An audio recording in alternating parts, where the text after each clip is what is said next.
All right, it looks like we have a new working stream here. Let me drop the link in the prior chat. I don't exactly know what happened there. It seems like Google kind of just froze and I lost everybody. I don't, probably not the greatest start, but let's see if anybody starts to show up. This might take a couple minutes. Let me go into the Facebook groups and drop a new link for everybody.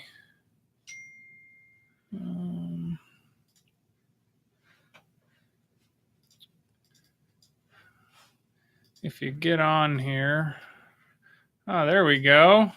I see Josh. That was a pretty rough start there. I don't exactly know what happened. I can still see the old one, but I can't actually do anything with it. Kind of weird. Hopefully that'll work better in the future. So it'll probably just be you and me, Josh. I don't really know what's going to happen here. Didn't expect to have YouTube crash. How's your system going?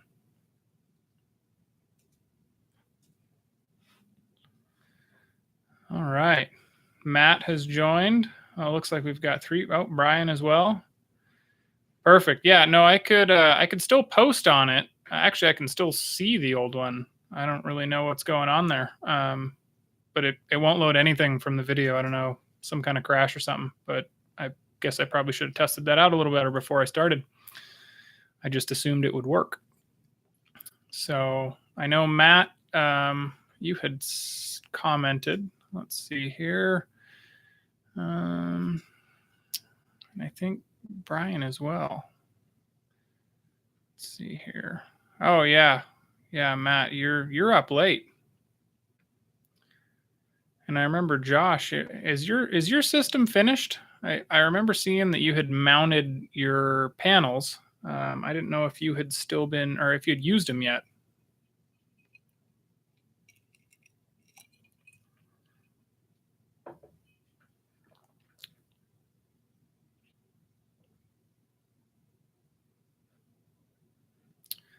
Oh, let's see here.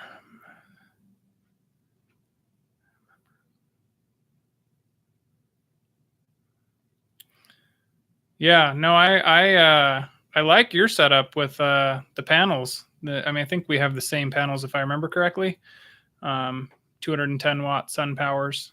I wanted to get more on mine, and there's times I regret not putting more. Really and truly, I don't need any more power. I just kind of magically wanted to hit the 3,000 watt number, but I didn't want to do the brackets you did. I liked yours. I think they'll probably work out fine.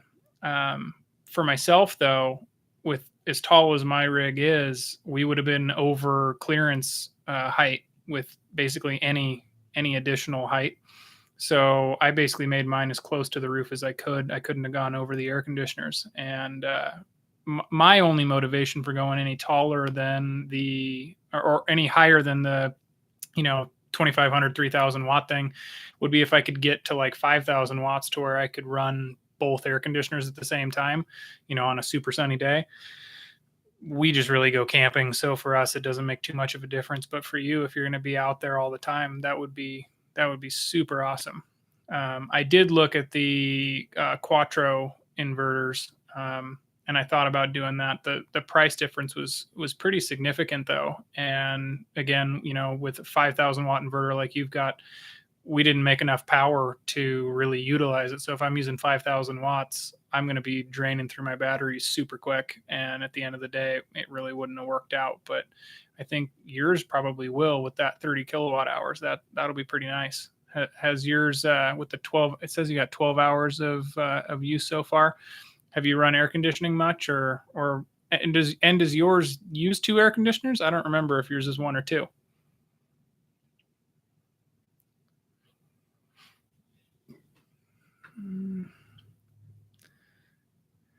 Let's see here. Oh, I didn't even read it. Yeah, you have both AC units on battery. Oh, that's cool. 12 hours on one battery. Is that both units at the same time, or is that just one? trying to think. I guess that might be possible.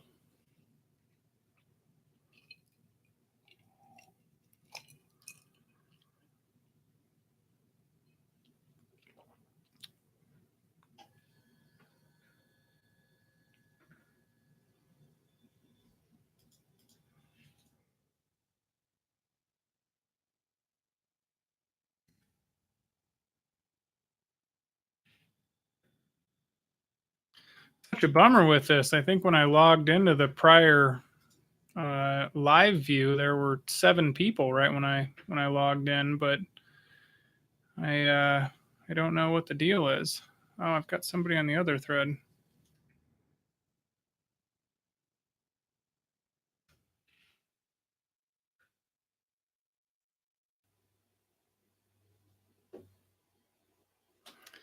Oh, that's cool. What was the temperature when you did the both units running? I notice here in Nevada, the temperature makes a significant difference in how much power we draw on the air conditioning units. I think I was able, when it was 40, 45 degrees out, I think one of them pulled, and it was a 15,000 BTU, pulled like 1600 watts or 1500 watts. And then when it was hotter around 100 degrees, it was closer to 2000 watts. So that was a big change when you're dealing with solar. Oh, now we've got looks like we got 5 people that have joined. See see who else we can get involved in the conversation. I imagine in the future we can hopefully do a better job of scheduling on my part. I came up with this idea this morning, so thinking, with like a weekly meetup, we can even get a couple people involved in the video as well. We can get you involved, Josh. I can have you video chat in if you've got a good internet connection, or we can even just do audio if that's more realistic. I've got a software that theoretically can do that. Brian, let me look at your question. Let's see here.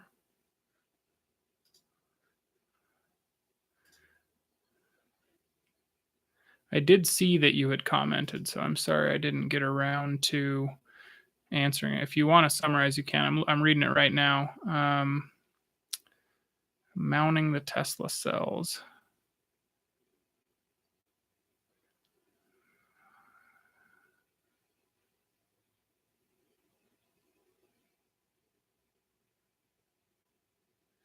I don't see anything in your question. Oh, let's see here. Yeah, so I don't know that that I'm. Oh, hey, John in Tucson. Sorry. I don't know that I did it the right way per se. The way I mounted mine was basically in the boxes that they came with. Um, they were shipped in kind of like a plywood box that basically fit the exact same size as the batteries themselves. And I was able to do it in my, I guess I'd call it my mechanical bay that I think you guys have seen in photos on Facebook. I guess I probably would have liked to have something to where they could have a little bit of padding on each side, but seeing how they come out of a Tesla car, they don't really have any padding either. They're kind of just suspended by those rails, as you guys mentioned. I don't really know that anything's going to happen to them. So far, they've been just fine.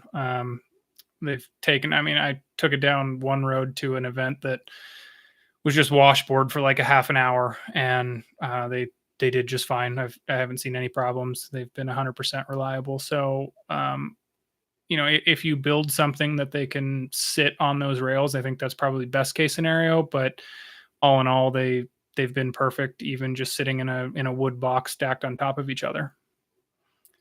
Let's see. Yeah, I did the same thing. Well, I didn't even build them. Same thing as Josh, though.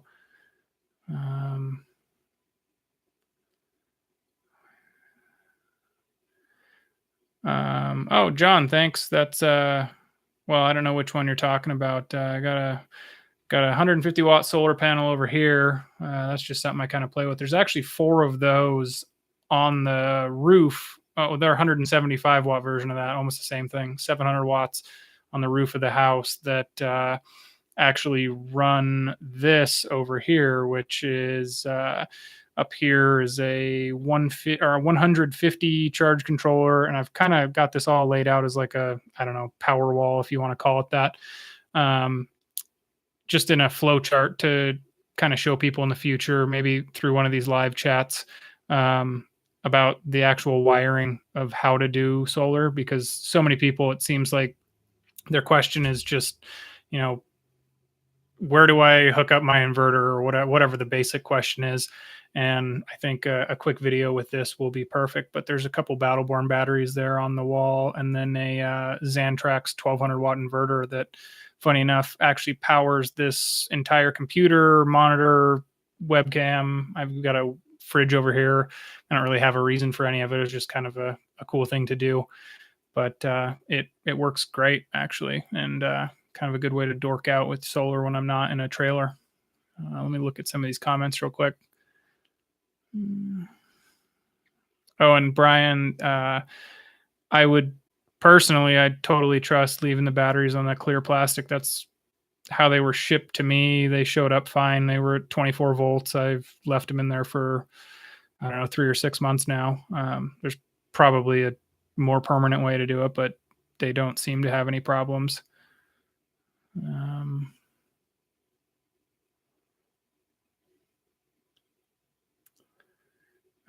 John, I see you're going to go with 10 Battleborns, or possibly 10 of them. I think that's a great decision. I mean, it was kind of a wonky scenario why I even ended up with Tesla batteries. And Battleborn's actually here in town. I could drive to their warehouse in 10 minutes from where I live. They have an excellent product, great people. Sean down there, I talk to him all the time, text him. He's an awesome guy. I would probably prefer to have those. I mean, in all reality, well, not even probably. I would prefer to have their batteries. It's clearly a safer technology. It's a bolt-in solution. You know, you don't really have to create a BMS. They all have them. That's awesome. And in my scenario, I sleep on top of my batteries. I mean, literally, they're right below our bed in that mechanical area. I'd certainly prefer the lithium iron phosphate versus the lithium iron cobalt, which, I mean, I think it was just the other day I saw another guy crash his Tesla and burn to death in it. You know, I mean, obviously that's probably a little more extreme than what most of us expect to deal with, but at the same time, I'd rather sleep on top of a battery I trust. And really where I think I worry about it the most is when we go camping or use our trailer. Me and the lady might head out and go into town for a while, leave the dogs in the trailer. And as much as I trust everything I did and the BMS that I created, there's one of my dogs right there. I'd sure like to know that I have a battery that doesn't self-oxidize, and potentially, you know, I guess in a worst case scenario, I come back and a trailer's burned down and I don't have dogs. I don't really like that. And the Battleborn stuff is solid. I mean, I wouldn't have it on the wall over here if it wasn't. It's in my house. If there was anything wrong with it, I would have to deal with it.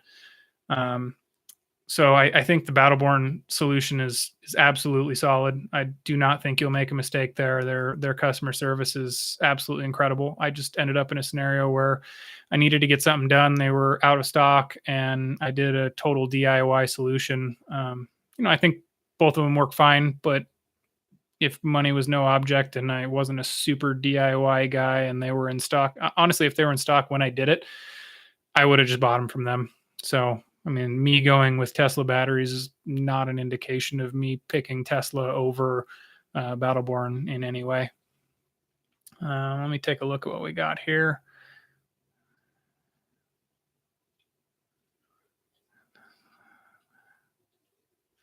Matt says that he's using the Tesla packs. I believe you're right.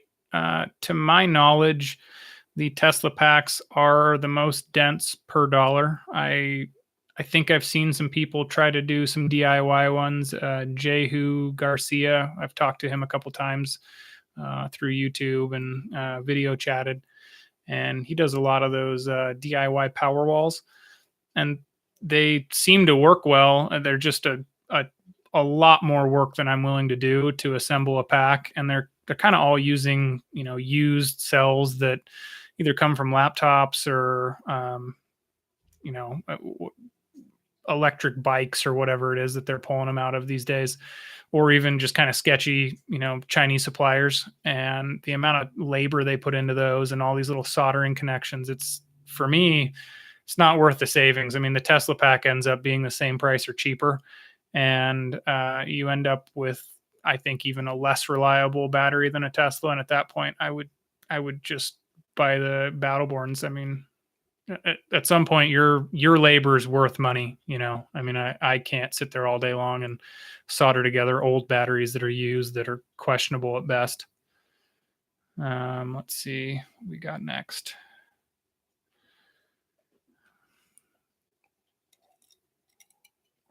John, you remember my story about the batteries? I would agree with Josh completely. The BMS is totally necessary, which it can be done in a lot of ways for the Tesla modules. But I personally, my general answer is I don't charge the top of the capacity, just for safety. My max charge voltage is 24.5 volts, if I remember correctly. And that's both on my solar and my Victron 3000 watt inverter. I do that because I don't want to get anywhere near what could be possibly sketchy. And also because I really don't need the capacity that we have. I mean, I guess if I knew that we were really going to be using a lot of our power, I would probably charge all the way to 25 volts, but I just leave a big safety margin there. I think if I remember correctly from the conversion charts that I saw, charging to 24.5 volts is like 92% or something like that. So I'm leaving like 8% on the table. Let's see here. Matt, I think you were asking Josh what BMS he prefers. I guess I can answer Brian as well. I am using a Victron Battery Protect. I have two of them. One of them, the main one, I think is the 100 amp. Or no, maybe it's a 220 amp. It's whatever the biggest one is. I have that coming off my batteries before they go into the system at all. I've had a couple problems with that though, where as soon as it's hooked up, it starts flashing that it's in there's a short out scenario, and I can't figure out why that is. I mean, there's definitely not a short, but I initially got that for the one reason of not wanting to over discharge the batteries, which is a totally valid concern. You don't want to end up, discharging your batteries and destroying them. But the Victron inverters, they cut off, I believe at 19 volts is the lowest I could get mine to go. And that said, the Tesla pack, I'm sorry, is safe until about 18 volts. So, the inverter is actually going to cut itself off before you get down to that bottom voltage. And unfortunately, the battery protect modules do not protect the voltage both ways. So it may cut off a low voltage, but it does not cut off the battery from still accepting a charge, which I guess, from what I understand, would allow that battery to charge to 26, 27 volts, whatever it takes to start a fire. But it may not let the battery go below. So I have one set up in a reverse way from the solar charge controller, which is our primary charge device. We don't really use a generator or shore power. And it should stop the battery from charging over 24.5 volts 25 volts in the same way it would cut it off. So let me take a look here.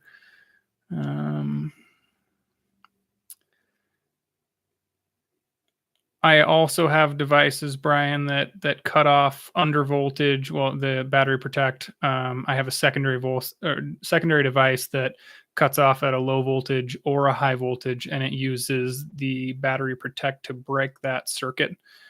Um, oh, Josh uses, looks like the fancy version of probably what I have. Um,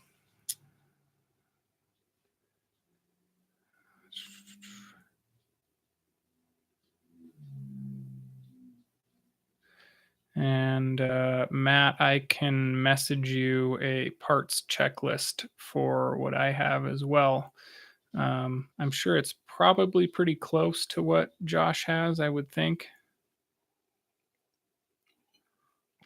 See what he says here.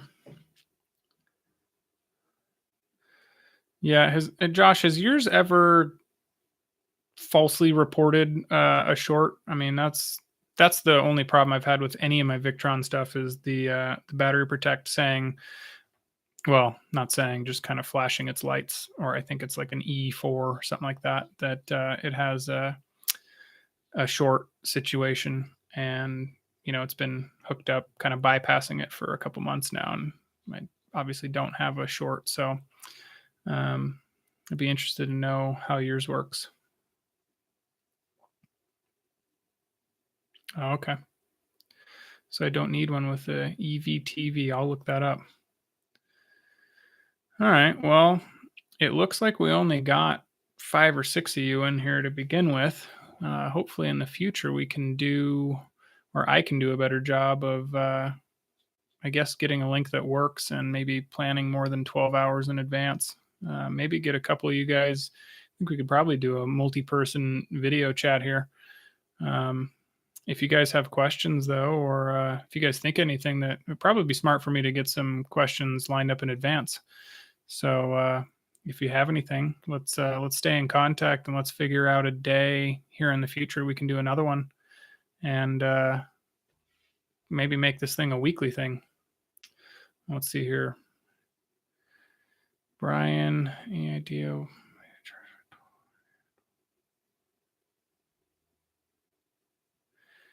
Any idea what would be needed to charge from a 12-volt alternator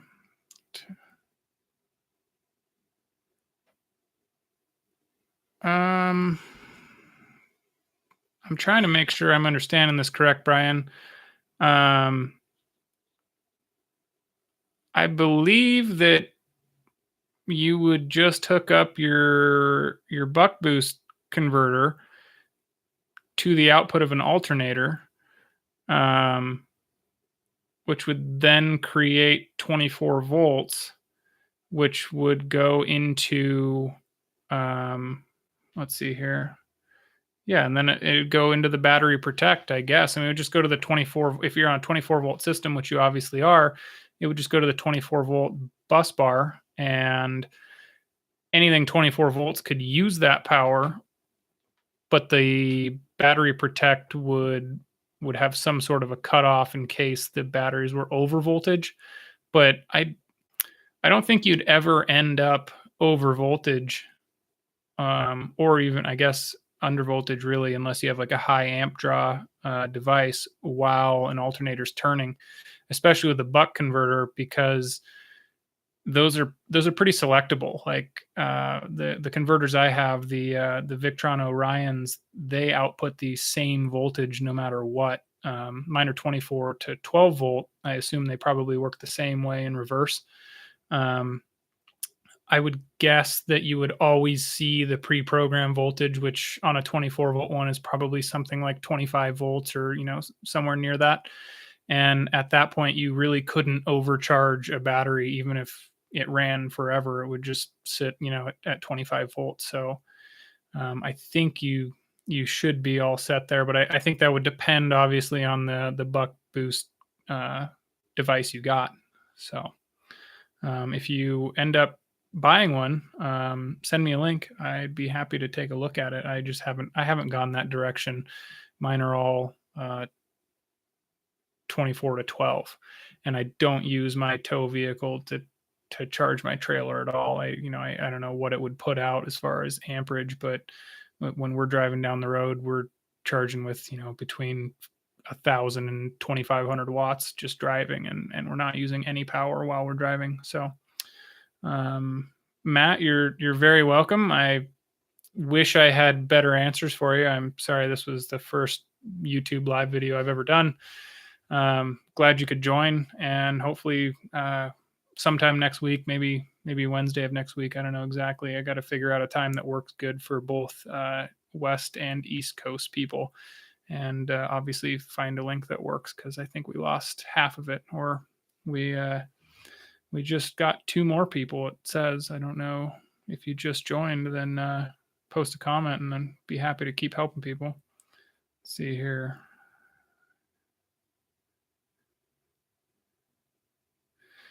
Well, I'm glad I could help, John. I don't know that I offered as much as I had hoped to. I figured, we would try to get a bunch of people in here, but probably starts out slow. And at least we can answer some of your questions. So if anybody else has any questions, go ahead and post them up now, or I guess here pretty shortly in the next couple minutes. I'll end it that way. We don't. Oh wait, let's see. I don't know how to say Thome. If I'm probably getting your name wrong, I apologize. Oh, Brian, if there's anything I would do different, yeah, I mean, I'd have like 10,000 watts of solar on the roof, which, we all know is not going to happen. That'd be perfect.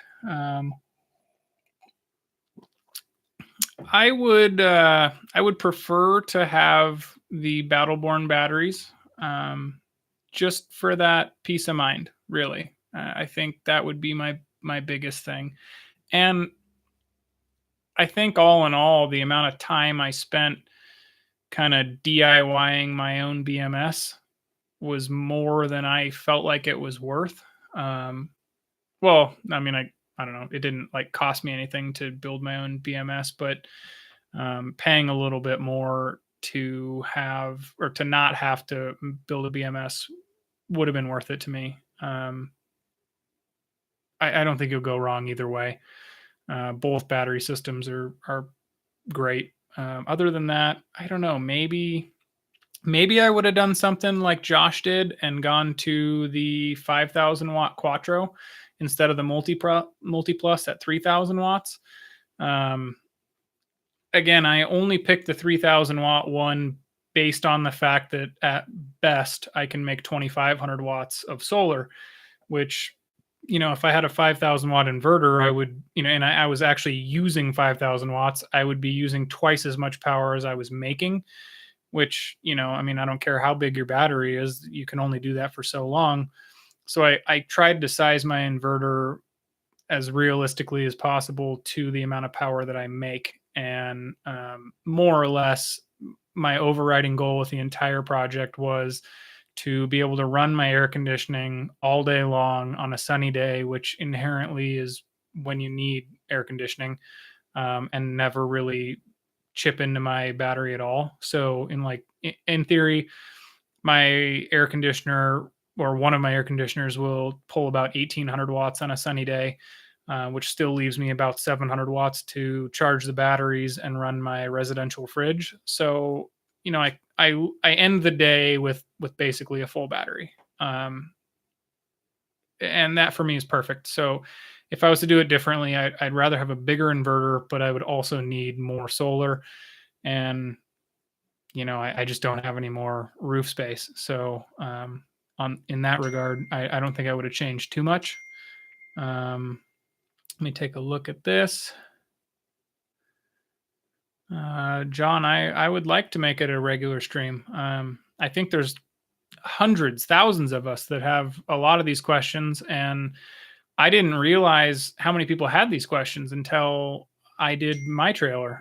It's been a couple months, or 6 months or so since I posted up initially, and I'm not kidding. I get 5 or 10 messages a day, through the different Facebook groups. Funny enough, I got kicked out of a couple of the, RV solar or whatever groups, just where the moderators would post ridiculous answers that were not true. And I think they're most of them just own businesses that they're kind of trying to push their own products, and they didn't have very realistic answers. But I would like to make it a common thing where we can help a lot of people. And there's a lot of very basic questions that I think hundreds of people have, and I, along with Rob, who runs the DIY RV Solar Systems group, he's a great guy. He knows Sean from Battleborn as well. I think they talk all the time. I think he could contribute a lot. I think it'd just be great to see more people out there actually using solar beyond trickle charging their RVs. Let me take a look at what else you guys have said.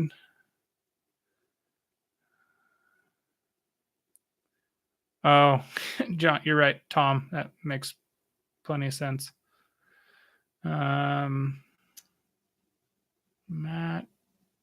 I don't know what the drink is. Oh, this. Well, here, this is probably going to get a little crazy here. Let's take the webcam. So over here, I've got a wall of bourbon, if you will, with my dog kennel, and you can kind of see there's a light lighting me up there. I've got, I don't know, 30 types of bourbon here in the office. I work from home, so this is my home office. This is a Long Branch, which is from Wild Turkey. It's not the best bourbon ever, but not bad at all.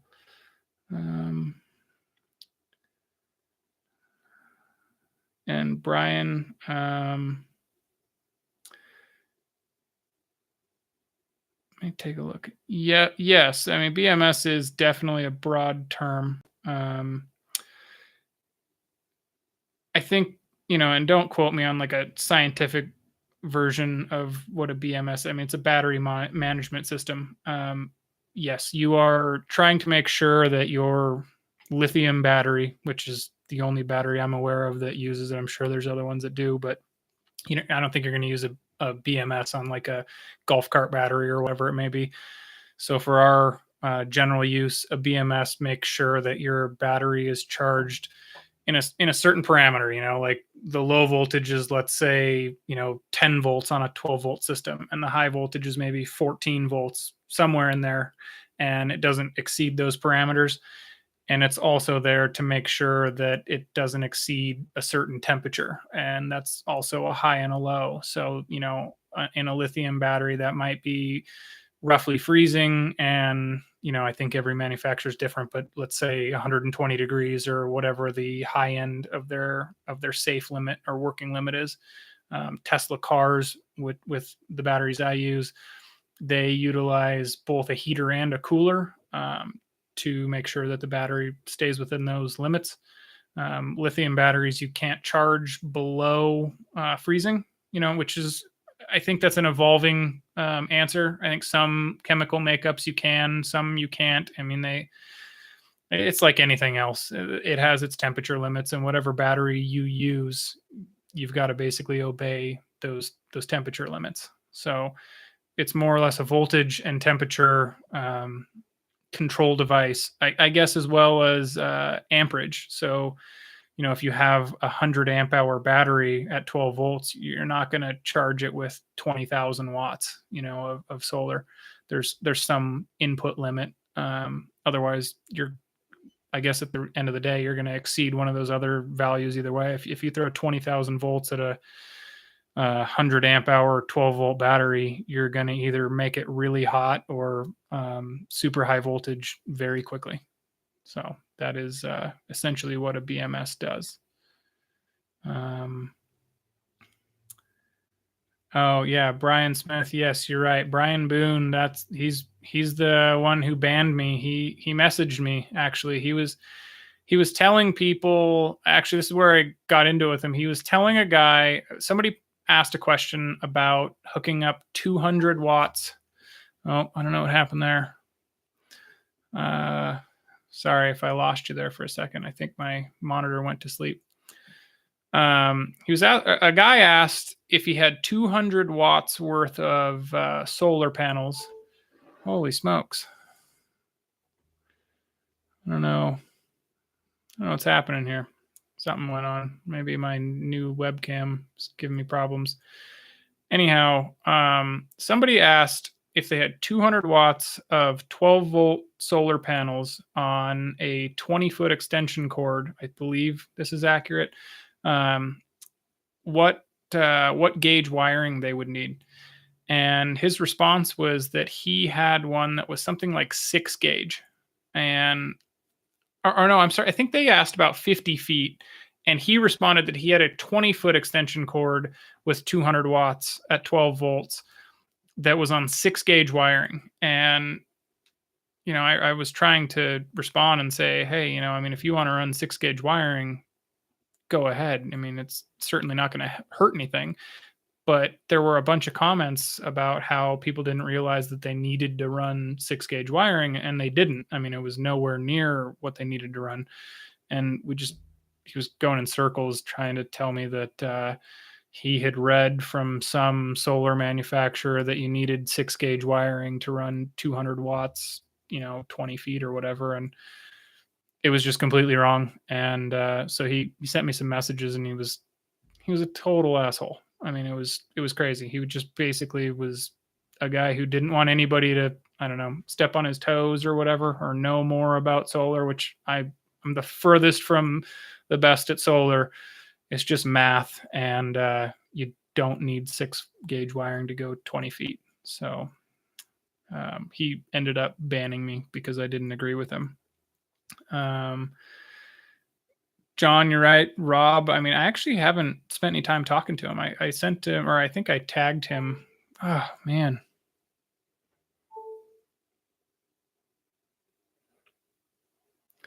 I don't know if my camera is like, I don't know, overheating or something. Something's terrible.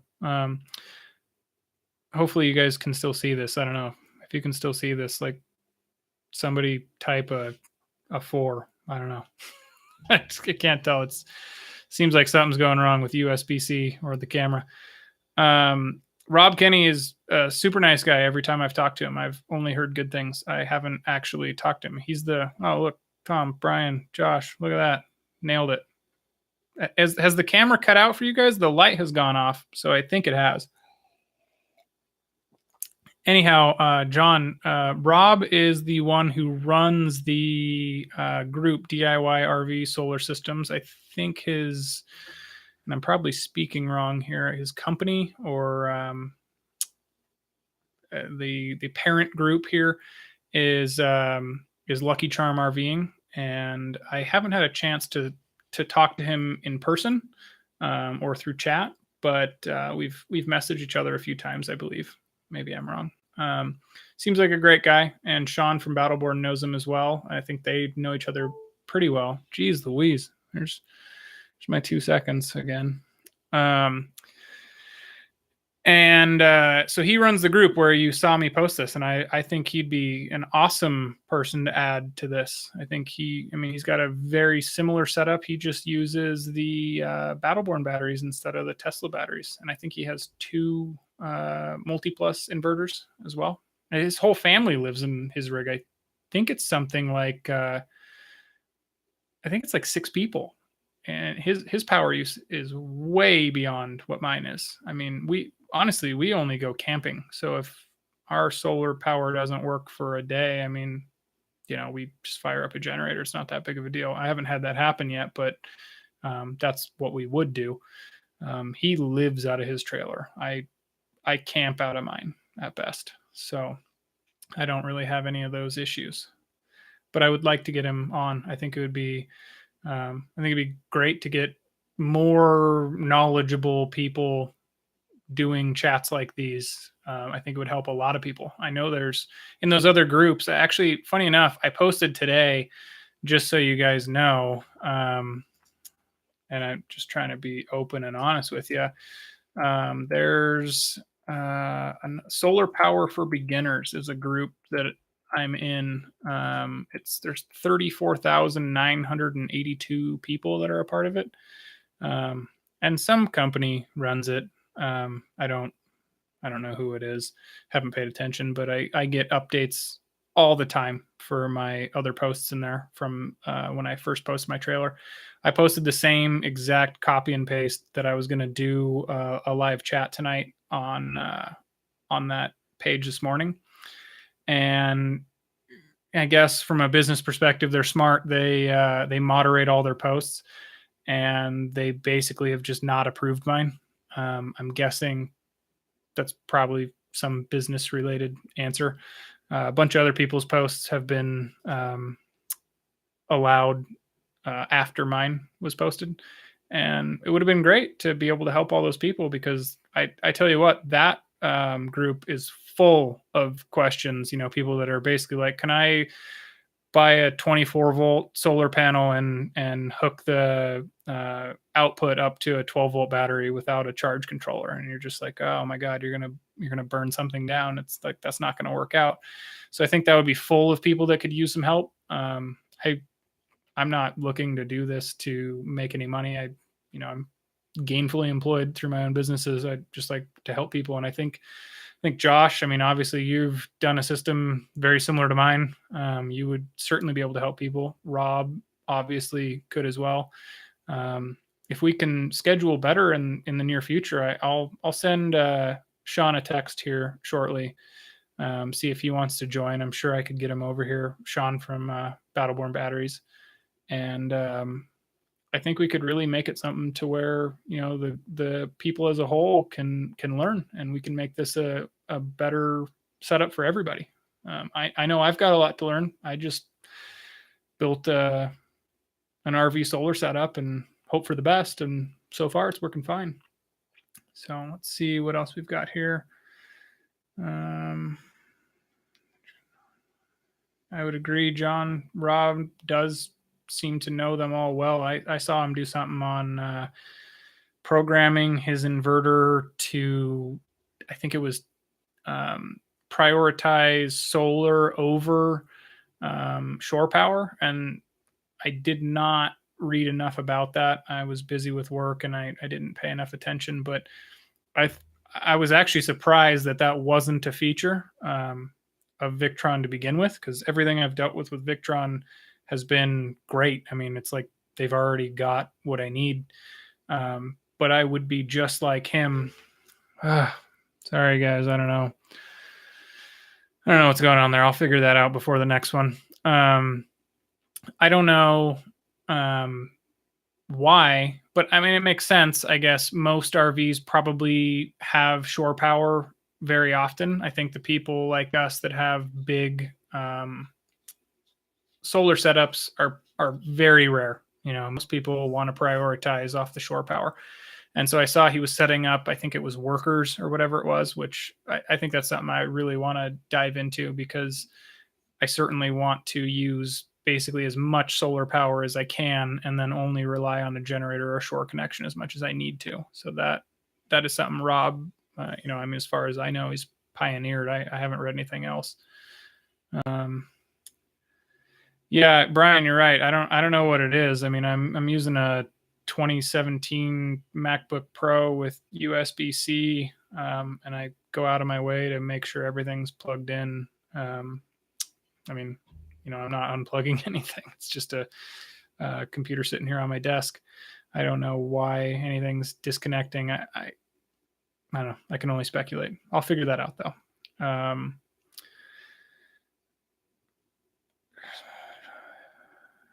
Yeah, no, Matt, you're right. I'm sure we could. Well, I don't know. I shouldn't say I'm sure. I think we could probably get a Victron specialist. I've never actually talked to Victron, and that might be a testament to how well their stuff works. I do want to say it would be nice if they had somebody here in America, which they probably do, but their website basically says, where I think it's like Europe or whatever. And by the time I'd probably call them at, 2:00 in the morning, my time, or whatever that answer would be. By the time they're open, I've already figured it out on a forum, or, just kind of playing with it myself. But it would be cool to get somebody from Victron to answer some of those questions. No, well, there it goes again. Must have disconnected. I didn't even do anything. I was about to touch it. I don't know. Something's going on. Let's see. Let me check all of them. Sorry, guys. That's pathetic. I do IT for a living, so it should totally work.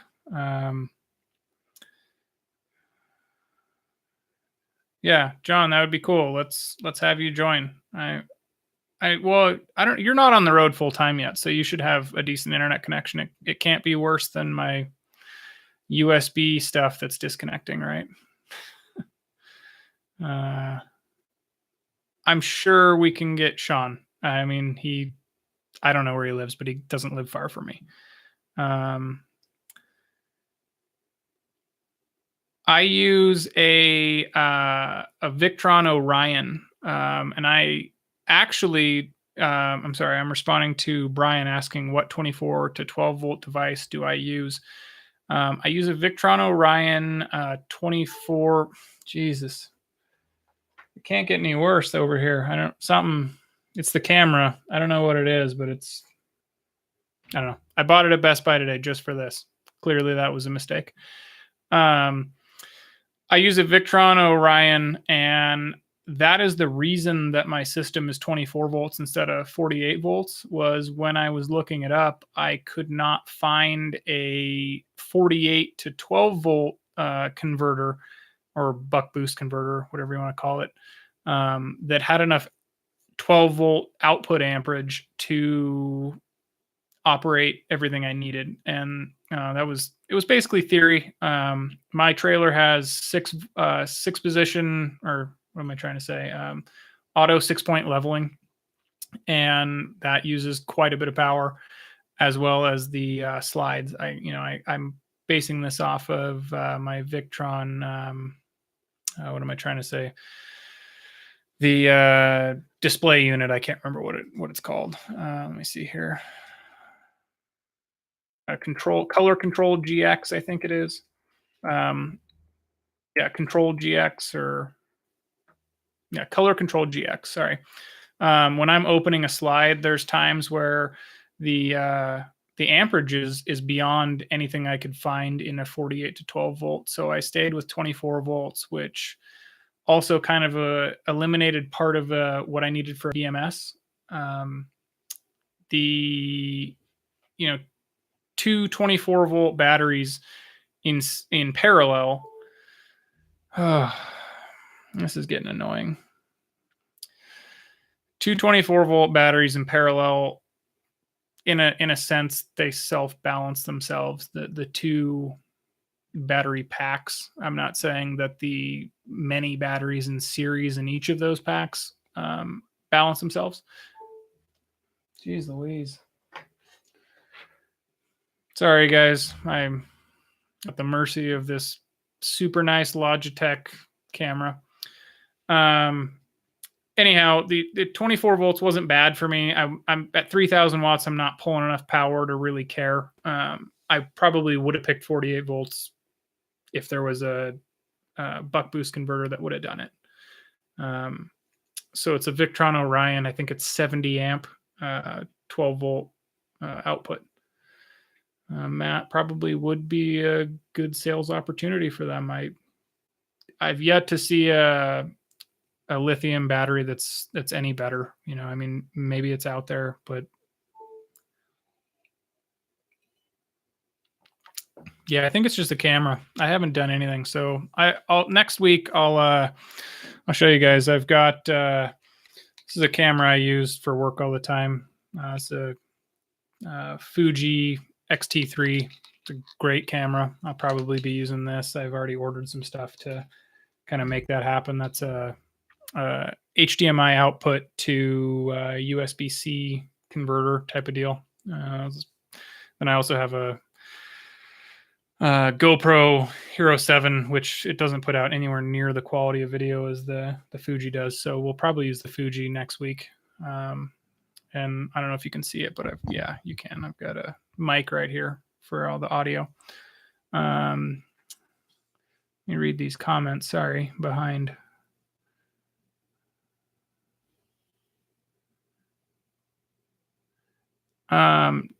Josh, I'd be interested on your 48 to 12 volt, not only who makes it, but what its amperage output is at 12 volts, obviously.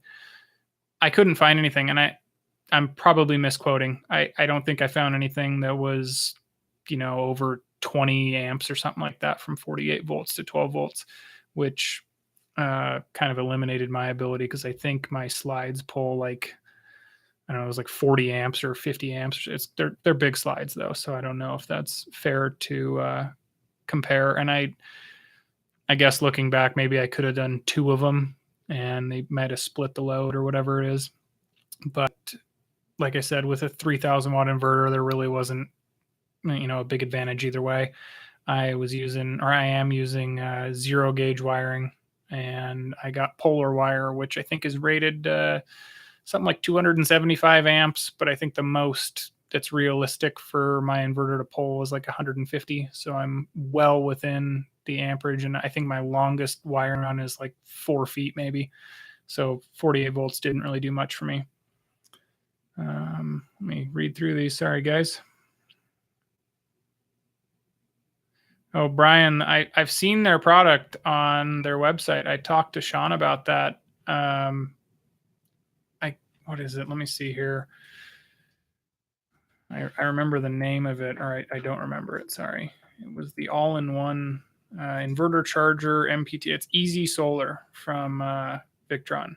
And the reason I brought that up was initially, geez Louise,